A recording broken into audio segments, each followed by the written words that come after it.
یہ جو کہا جاتا ہے کہ ننگے اور بھوکے کا، اب میں تمام تر حقائق کے ساتھ بتانا چاہتا ہوں، صرف میں ہائی لائٹس ابھی دوں گا، پھر میں کیس بائی کیس چلوں گا۔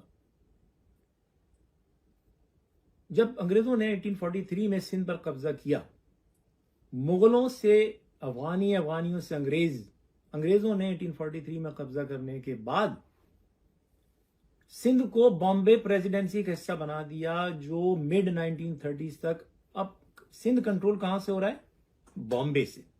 اب یہ جتنے یہ ڈرامے باز سندھ اسمبلی میں جو چیخ رہے ہیں، چلا رہے ہیں، یا سوشل میڈیا پہ شیئر بن رہے ہیں، میں وہ آپ کو کوٹیشن پرووائڈ کروں گا کہ انگریزوں کے سامنے یہ جو ایگزیکٹو وائسرائے کی ایگزیکٹو کاؤنسل میں یہ جو ایوب کھوڑو اور شاہ نواز بھٹو جو مقدمہ پیش کر رہے ہیں، ان کے اپنے ڈاکیومنٹ سے نکال کے آپ کو دوں گا میں، کہ جناب والا یہ لڑنے کا دور نہیں ہے، بندوق کا دور نہیں ہے، ہم آپ سے دست بدستہ حضور آپ سے گزارش کر رہے ہیں کہ آپ سندھ کو جو ہے وہ سندھ سے بامبے سے الگ کر دیں۔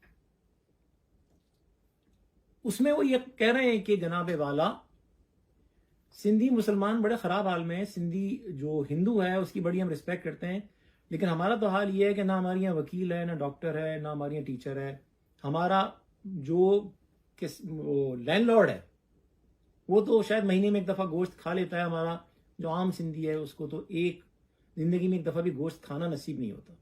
اب یہ آپ کی سچویشن ہے، آپ کی لیڈرشپ یہ خود اس بات کا اقرار کر رہی ہے۔ اللہ نہ کرے کسی بھی قوم پر یہ وقت آئے، اور یہ کوئی خوش ہونے کی بات نہیں ہے، لیکن پھر آپ ایک طرف تو اتنا جو بڑا سچ ہے اس کو آپ چھپا کے بتا رہے ہیں کہ ہم تو جی مالک تھے، جبکہ آپ کی جو حالت ہے وہ تاریخ کا ریکارڈ کا حصہ ہے۔ دوسری طرف میں کچھ ایک نہیں متعدد آپ کو اگزامپل دوں گا، صرف ٹیسٹ کیس کی۔ راجہ صاحب محمود آباد مثال دیتا ہوں۔ 1930s میں ان کی اتنی بڑی جاگیر تھی جناب کہ 40 لاکھ روپے سالانہ اس زمانے میں، یعنی آج کے بلینز آپ لگا لیجیے، ان کی انکم آتی تھی۔ وہ راجہ صاحب محمود آباد پاکستان جب بنا تو سب کچھ ان کا چلا گیا۔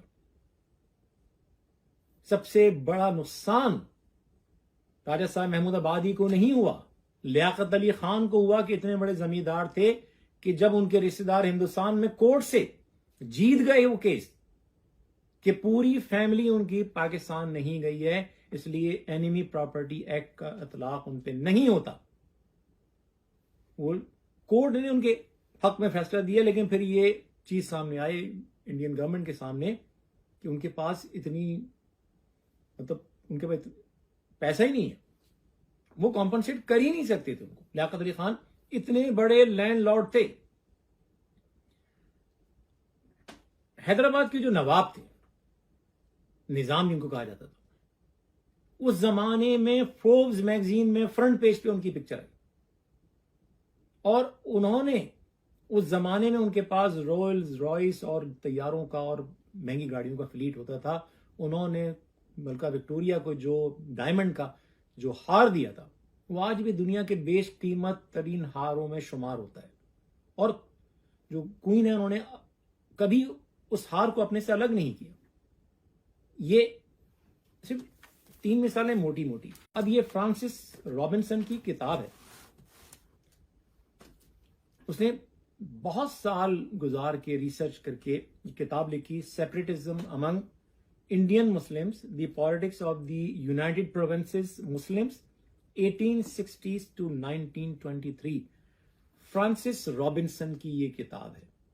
اب اس کتاب میں اس نے باقاعدہ گوشوارے دیے ہیں، ٹیبل دیے ہیں کہ جو یو پی کے جو مسلمان تھے، 13, 14, 15, 17% ان کی آبادی تھی ہندوستان کے مختلف علاقوں میں، لیکن سول سروسز، جوڈیشری اور جو ڈفرنٹ ڈپارٹمنٹس ہیں، ان میں 40 سے 50% ان کی ریپرزنٹیشن تھی۔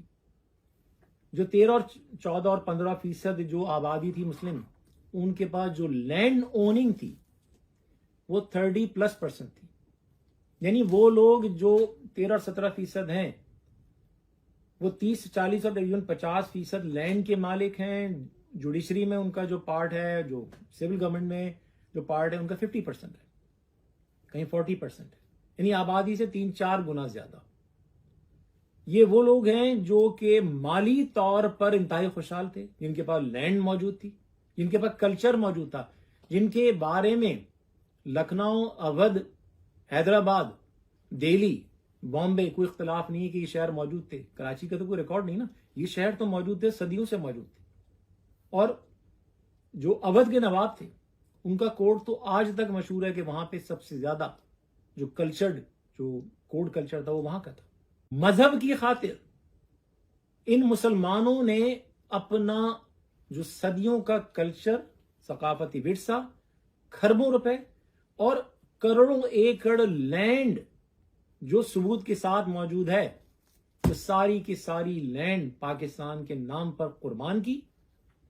پھر یہ جو ہندو جو سندھ میں بسے ہوئے تھے, یہ لینڈ جو ہندو چھوڑ کر آئے ہیں, سندھی ہندو, وہ لینڈ ان مسلمانوں کا قانونی حق تھا. میں صرف اخلاقی حق کی بات نہیں کر رہا ہوں, قانونی طور پہ یہ ساری لینڈ, یہ ایسا نہیں ہے کہ ہم ہوا میں آ گئے, کوئی فیور ملا ہے سندھ میں ہمیں. سندھ کو آزادی دلائی ہے مہاجروں نے, یعنی 50% جن کا حصہ تھا, جن کے پاس کروڑوں ایکڑ کی لینڈ تھی, ان کو آپ نے 40% کوٹا بھی نہیں دیا. جو کھربوں کے مالک تھے ان سے آپ نے ان کی انڈسٹریز چھین کر نیشنلائز کر لی. فیشسٹ نسل پرست بھٹو نے ان کے بینک چھین لیے, تعلیمی ادارے چھین لیے, اور پھر آج کھڑے ہو کے یہ کنگلے جن کے پاس کچھ نہیں ہوتا تھا, زمین تک نہیں تھی, جو گوشت نہیں کھا سکتے تھے, جنہوں نے زندگی میں گوشت کی شکل نہیں دیکھی ہوتی تھی, جن کے بارے میں تاریخ داں لکھ رہے ہیں کہ وہ لڑ نہیں سکتے, صرف اور صرف سندھ اسمبلی کی طاقت استعمال کر کے, وفاق کی طاقت استعمال کر کے انہوں نے بانیان پاکستان سے تعلیم بھی چھین لی, ملازمتیں چھین لی, کاروبار چھین لیا, جائیدادیں چھین لی, زمینیں چھین لی. کتنے مہاجروں کو بتایا گیا آج تک کہ پاکستان سن 71 تک, جب تک نسل پرست بھٹو پاور میں نہیں آیا تھا, پیپلز پارٹی فیشسٹ پاور میں نہیں آئی تھی, لاڑکانہ کا میئر مہاجر ہوتا تھا. پیپلز پارٹی نے پاور میں آنے کے بعد اوور نائٹ سندھ ایڈمنسٹریشن کو استعمال کر کے مہاجروں کو سندھ سے بے دخل کیا. کروڑوں ایکڑ لینڈ ان سے چھین لی گئی. وہ لینڈ آج تک کیوں نہیں ملی ہے؟ آج یہ جو کھڑے ہو کے سندھ اسمبلی میں جو شور مچا رہے ہیں, یہ سب کے سب جو آپ ننگے اور بھوکے کی آپ تعریف کرتے ہیں, سب اس پہ پورا اترتے ہیں. نہ تعلیم آپ کے پاس تھی, نہ کلچر آپ کے پاس تھا, نہ ہسٹری آپ کی طرف تھی, نہ زمین آپ کے پاس تھی, نہ جائیداد آپ کے پاس, نہ دولت آپ کے پاس. آپ کو سب کچھ مہاجروں اور پاکستان نے دیا. اور اتنے ناشکرے آپ کہ آج آپ نے یہ حال کر دیا ہے کہ کراچی کے طالب علم کو اس کے آباء و اجداد کے بنائے ہوئے تعلیمی اداروں میں کراچی میں داخلہ نہیں ملتا. آج 90% لینے والا کراچی کا طالب علم کراچی میں تعلیم حاصل نہیں کر سکتا. لاڑکانہ, دادو, جھڈو, شکارپور, بدین, پتنی کہاں کہاں سے 35, 40, 41% لے کے یہاں کے میڈیکل کالجوں میں پڑھ رہے ہیں اور لوگوں کا قتل عام کر رہے ہیں.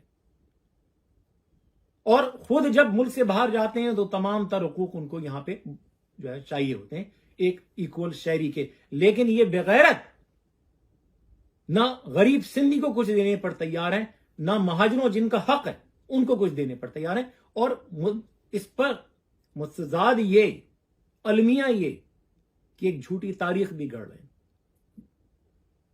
محسن بھوپالی نے بالکل صحیح کہا تھا, نرنگی سیاست دوران تو دیکھیے, منزل انہیں ملی جو شریک سفر نہیں تھے. آج آپ تاریخ پاکستان کی, میرے پاس تقریباً تمام امپورٹنٹ کتابیں موجود ہیں. مجھے ایک کتاب, ایک تصویر دکھا دیجئے کہ پاکستان بننے کے نام پہ کوئی اجرک اور ٹوپی والا آدمی بٹ کے رہے گا, ہندوستان لے کے رہے گا, پاکستان کا نعرہ لگا رہا ہو. کوئی لاش دکھا دیجئے کہ یہ پاکستان بننے کے نام پہ یہ اس نے اپنی جان دے دی. دوسری جانب میں آپ کو ایسی ہزاروں دستاویزات دکھا سکتا ہوں کہ پاکستان بننے کے نام پر مسلم اقلیتی صوبوں کے مسلمانوں کے ساتھ اس وقت بھی برا سلوک اور آج بھی وہ پاکستان بنانے کا خراج دے رہے ہیں. خدا کے عذاب سے ڈرو پاکستان کے حکمرانوں. اگر آپ کو طاقت ملی ہے تو ان مسلمانوں کی قربانیوں کی وجہ سے ملی جو مسلم اقلیتی صوبوں میں رہتے تھے اور رہتے ہیں. خدا کا عذاب آج اس لیے آ رہا ہے اس ریاست پہ, اسی لیے رسوا ہو رہے ہیں کہ آپ نے اس وطن کو جنہوں نے بنایا ریاست کے لیے نہیں بنایا تھا, اقتدار کے لیے نہیں بنایا تھا, اللہ کے نام پر بنایا تھا. ان کے ساتھ آپ نے جو سلوک یہاں کیا ہوا ہے, اگر آپ نے اس کی تلافی نہیں کی تو خدا کے عذاب سے آپ کو کوئی نہیں بچائے گا. حضرت علی نے یہ کلیہ بیان کر دیا تھا اب سے نہیں 1400 سال پہلے کہ کفر کی حکومت چل سکتی ہے, ظلم کی نہیں چل سکتی. آج مہاجروں پر, شہری سندھ پہ جو ظلم ہو رہا ہے اس کی کوئی تاریخ نہیں ہے. اس ظلم کو بند کیجیے. انشاءاللہ میں ایک کے بعد ایک لیکچر کے اندر یہ سارے فیکٹس لے کر آؤں گا, تحریری طور پر بھی لے کر آؤں گا, اور میں درخواست کروں گا شہری سندھ کے تمام وہ لوگ چاہے وہ کوئی زبان بولتے ہیں, ان حقائق کو پڑھیں, سنیں, سمجھیں. جو آپ سے کبھی کہے کہ ننگا اور بھوکا, یہ تاریخ ان کے سامنے پیش کیجیے, ان کو بتا دیجئے کہ تاریخ داں آپ کو کیا کہتے ہیں, اور بتائیے کہ راجہ صاحب محمود آباد کون تھے, لیاقت علی خان کون تھے, نظام دکن کون تھے, حیدرآباد کے جو نظام تھے, اودھ کی ریاست کیا ہوتی تھی, یہ یو پی کے مسلمان کون ہوتے تھے جن کے پاس کروڑوں ایکڑ لینڈ تھی. یہ سارے حقائق ہم اور آپ نہ صرف ہمیں ازبر ہونے چاہیے بلکہ ہمیں ان کو بار بار ریپیٹ کرنا ہوگا, اپنا حق مانگنا ہوگا جب تک کہ یہ حق ہمیں مل نہیں جاتا.